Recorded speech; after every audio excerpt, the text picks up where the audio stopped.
I'm feeling emotional, so I'm going to try not to cry.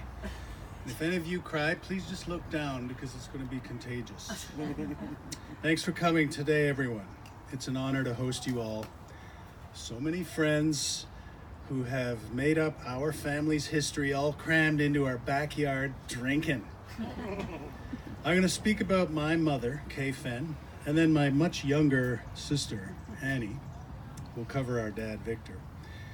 But before I begin, I'd like to express my profound thanks to various folks. Can you hear me all? Yeah. First to Kay's two primary caregivers during her last years in Coburg, the wonderful and magical Amanda and Angie. Starting with Angie, you were a treasured visitor of Kay's. She loved it when you came over to help out and talk, and I think you saw the best of her jokes and everything else. Your story about you two going through the mail, which I will not detail due to its delightfully un-PC content, is one of my all-time favorites. Ask me later. And we also owe you endless thanks for helping us clear out Kay's house after her move to Hazelton. For those of you who don't know, Angie's house had burnt down around the time her role in Kay's life became larger. She and her husband lost pretty much everything. The strange timing of this tragedy made her the natural recipient of many useful and fine household items from the Kay and Victor homestead. Here's to luck! We must also thank you for the use of your pickup truck in helping cart off several tons of furniture, clothing, and other belongings to various women's shelters, charities, and so forth, making you, Angie, a true Samaritan and an honored Fenn friend. Amanda, we've been in and out of each other's family orbits since we were brats in the 60s. We really have. But we Fenns never imagined you'd become such an important part of our mother's life, and ours, in her final years. You came over. It's Chris Oliver! Yeah. Woo! You want me to start again? Okay, cool, sorry. All right. You came over. I'm talking about Amanda Schultz here, who looked after my mama. You came over each afternoon, shopped with and cooked for Kay, making sure she had lots of delicious leftovers to nibble on through her day. You walked her, drove her around on errands, played cards and Scrabble with her, shared a glass of wine with her, and looked after her in ways Annie and I cannot even guess at and probably don't want to. And then you helped us and Angie move her and her stuff out. She treasured you too and loved you like family, as do we. We're exceedingly grateful for all you did. So, not yet. So from Annie and I, humble and heartfelt thanks to the goddesses, Angie and Amanda. Indeed. I would also like to thank Leslie Lester for dialing her organizational talent up to 11, and Annie's man James and Annie herself for making this memorial possible. You are responsible, respectable human beings of the highest order. Okay, on to the memorial. Now, I'm speaking about Kay before Annie speaks about Victor, because my speech can only serve as a pale warm-up to hers. My little sister, who for laughs clashes wits with Canada's intellectual titans at the prestigious Leacock debates, performs stand-up comedy, sometimes without notes, wins awards for her humor, and who is also nurturing Canada's future funny people through her teaching gigs at Humber and, is it Centennial Colleges? No, it was Seneca, but Very similar sounding word. Centennial's next. Yours is an act I'm most grateful not to have to follow. So to start my little piece, I would like to declare something outright. I loved Kay Fenn. Unconditionally and unreservedly. I miss Kay Fenn daily, hourly, minutely, even the enervated Kay Fenn of mid-February. I miss her smile. I miss her voice. I miss her hilarious body language. I miss having a drink with her. I miss watching movies with her and reading the weekend papers with her. I miss hopping on my motorcycle, ripping up the Oak Ridges and Ganaraska forest trails to visit her on weekends and cook for her my signature dishes, Italian stew fry, Australian slippery Titas, Javanese lemongrass turkey burgers, and my most masterful achievement, the food bomb. Feel free to ask me for recipes. But what I miss most about Kay Fenn is her singular wit, which those of you who also loved it will be happy to hear saw her all the way out. It really did. Even if it was just the wave of a hand. I think about her constantly.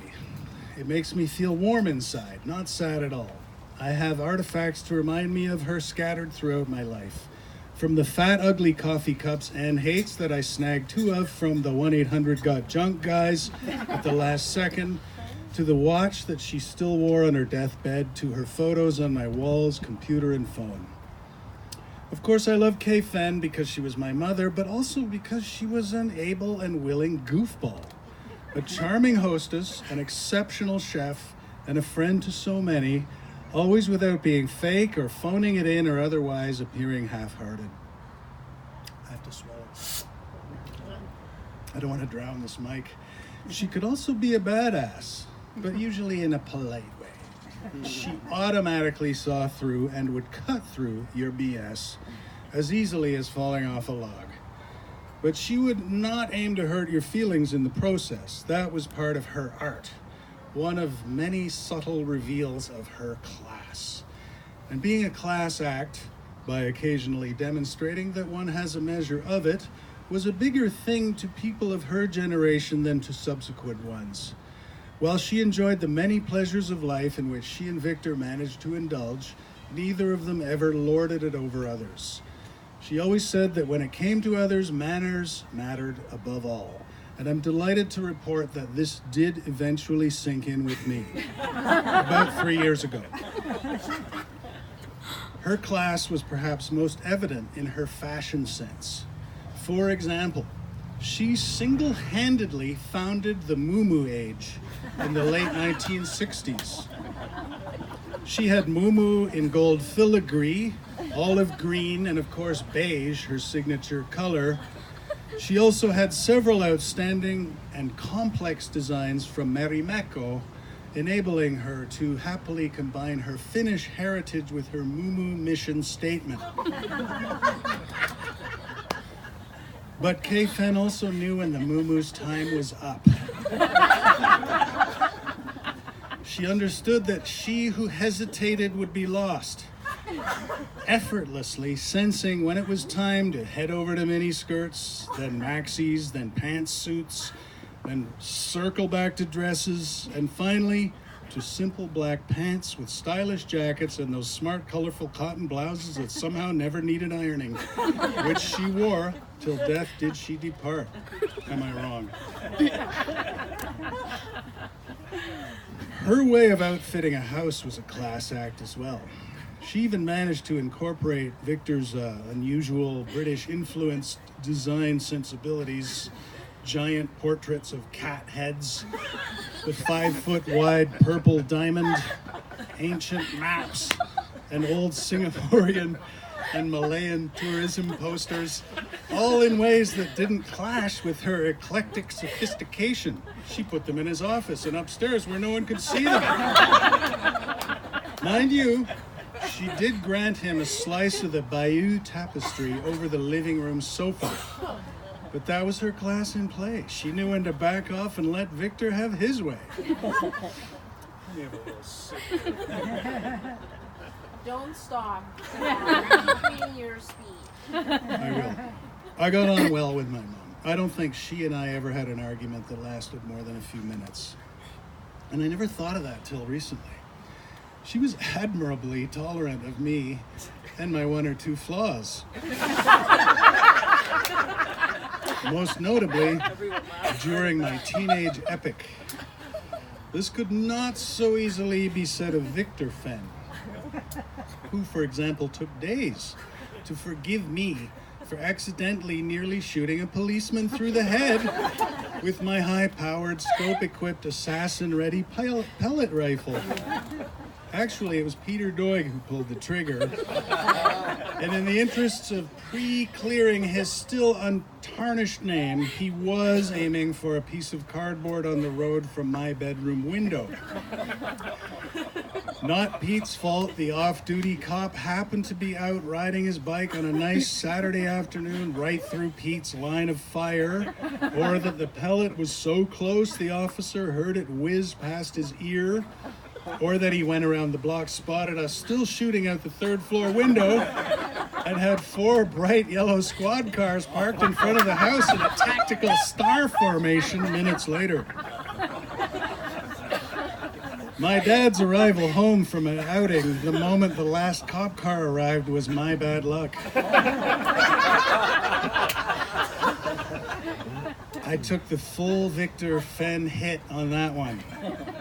Ended up with a forced sale of that rifle to neighborhood break-and-enter artist and journeyman bully Eric Calladine, which seems to have worked out well for us both, as I never saw or spoke to him again.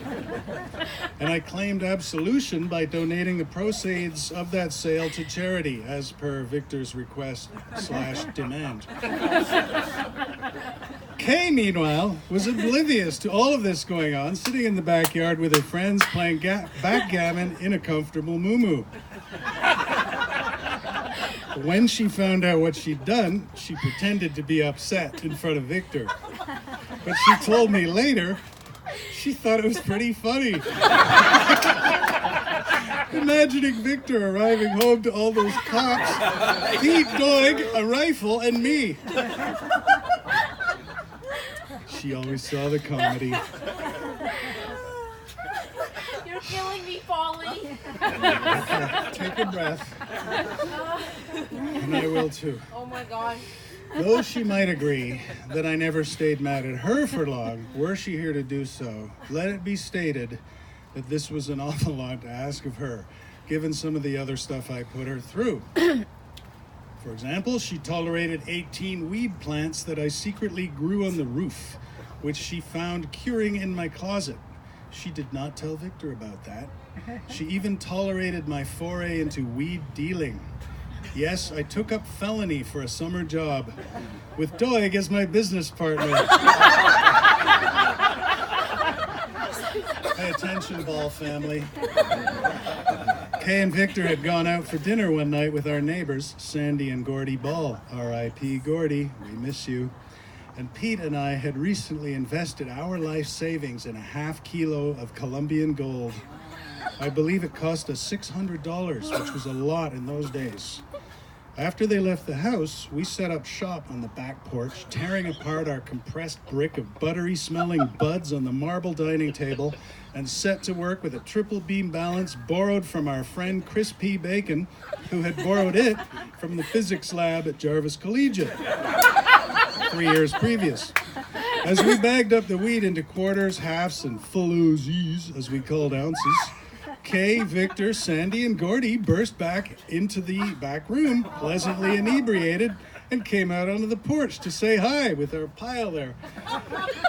Sandy's face lit up brightly as she exclaimed, "Oh, look, Kay, the boys have pot. Let's try it. Can we have some, boys?" The men followed them out. Pete and I looked at each other like our parent-child roles had just been reversed without our permission. Then we rolled up a fatty.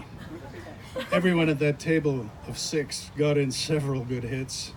Within minutes, Kay and Sandy had Pete and me in stitches. Dad was snoring loudly, and Gordy, a ham in the soberest of times, had set his chin on the table and was making different animal sounds. Yes, he was.